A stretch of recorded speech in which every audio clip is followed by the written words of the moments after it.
maalintii hore waxay u yeedhay gudiyadii wadana maalintii dadkii qurba joogga ahaa maanta muraaqibiintii dad badan baa isweydiinaya warniyo maxaa laga hadlaa oo dee boqolaal kilomitir baa laga soo ababaxaya magaalooyin baa laga imanaya safar baa loo soo gelayaa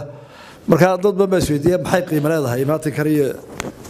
inta halkan la sugaado la hadlayo qiimaha leedahay waxa weeye hawl kasta oo la qabto haddii aan la isugu soo noqon oo la odhan maxaa ficnaa maxaa xumaa oo dabeetana inta hawshii la qoro meel la dhigin berrito marka loo baahdana halkii laga ambaqaadin waxaynu ku jiraynaa uun haddaynaa saa yeelin oon la isu iman oon la qorin khalad iyo sax wixii dhacay oon xuluushii lagu darin berrito markaynu hawl u baahanno waxaynu noqonaynaa dad meel cusub ka bilaaba maalin walba oo gebgeba maanta hawshan iyo tii gudiyada ololuhuba waxaa inoo abuurmay system ama hanaan lagu howlgeli karo doorasho kasta oo inoo abuurmay taasaa ah inaynu ilaalino oo aynu dhisno oo aynu korino guddiga muraaqibiinta sidaa la sheegay hawl culus bay qabteen waananu uga mahadnaqaynaa laba hawlood baa isbarbar socdo ay hayeen mid waxay muraaqibiinta xulidooda iyo raridooda iyo maamulkooda oo hawl culus ah dhowr kun oo qof oo maalmo laba saddexa la howlgelinayo oo hawsha loo dirayaana ay ka xasaasisan tahay dhakhtarka qofka qalaya hawlaha waxa ugu culus oo ugu feejiraan badan baa la yidhaahdaa saddex qolo waa dhakhaatiirta dadka qasha qalad yar hadduu dhaco nafti biniaadmigaa saaran qolo labaad waa qolada diyaaradaha wadda kabtanka 400 qof 300 qof diyaarad ku qaada hadduu qalad yar ka dhaco intaa naftooda saaran kuwa saddexaad waa kuwa miinada dhiga iyaga maxaa ku dhaca mar qulub bay qaldamaan markuu dhigaayo hadduu qaldamo isagaa la waaya tan doorashadu kuwaasay la mid ahayd xasaasiyaddoodu waayo qofku hadduu ilbiriqsi qaldamo waxaa qaldamaya qaranka o dhan qofkaa muraaqibka hadduu ilbiriqsi sidaa uu sheegaya calaacasi hooy halkaa calaamado tiri mee waxaa sheegaya cabdi qofkii muraaqibkaa muu arkay waxa la calaamadiyey haana wuu yidhi khalad buu qarankii ka galay high treason madaxweynaha la dooranayey oo baarlamaan baa la dooranayey hawshii qarankaa saarayd khaladkaa uu ka caajisay minidkaa ama uu dhayrsaday wuxuu saameynayaa qarankii oo dhan iyo da'aha soo socda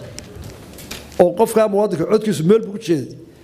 xisbigu doonaya ha siiyo meel buu islaa dalka waa u dan wuu dhayrsaday qalad baa dhacay markaa hawsha saa xasaasiga u ah dadka loo diray ee ka soo dhalaalay aad iyo aad baynu ugu mahadnaqaynaa guddidoodii task forcekii oo iyagu intaa hawsha kusii jiray oo laba oday noo joogeen guddidii shanta ahayd muraaqibiintii la xulay kuwii tababaray si ay u soo shaqeeyeen waa wax taariikhda galaya oo u baahan inaanay inaga lumin inaynu buug ka qorro yaan idin dhibin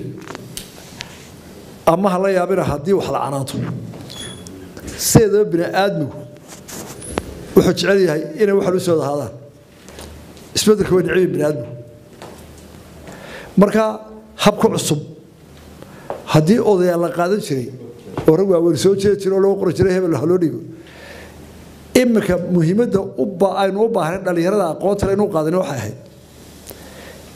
boqolkiiba 70 waxaynu u baahnayn dhalinyaro jaamacadaha ka soo baxday oo wax taqaana oo IT muraaqibnimada boqolkiiba 30 xataa hadduu muraaqibka uu baqay kuwa kala ilaalinaya boqolkiiba 90 komishanka cid loo diray wuxuu xilku saarayay muraaqibku waa markhaati waana wax badan ku xidhay laakiin halkaynu ka digtoonayn ee muraaqibiinta guddiga loo xulay ee loogu howlgalayay waxay ahayd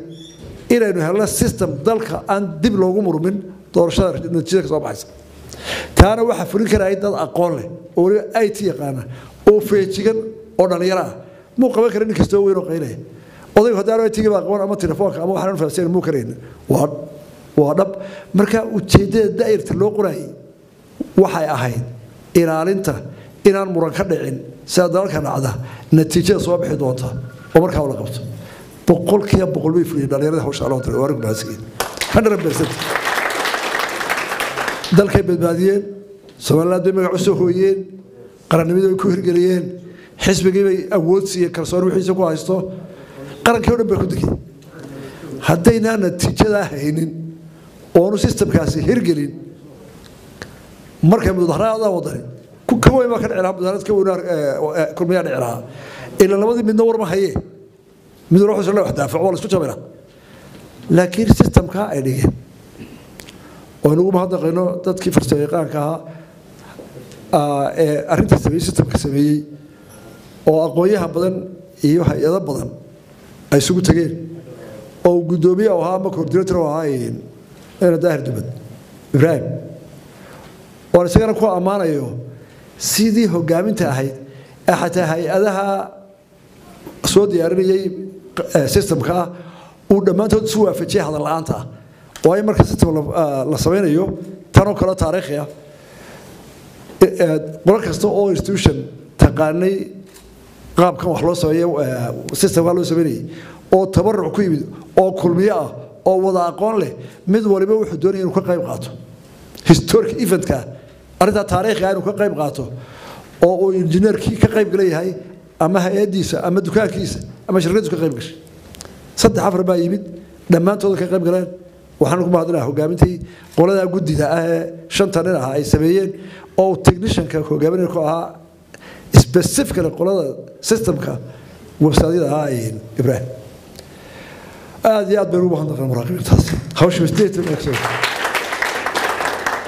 maxaa maanta natiijo aynu ka helnay doorashadan xisbi ahaan kulmiye ahaan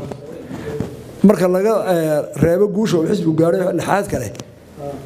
waxaanu helnay habka aynu u sameynayno ololaha oo aynu saarno la wanaajinayo oo gudiya deegaanaysan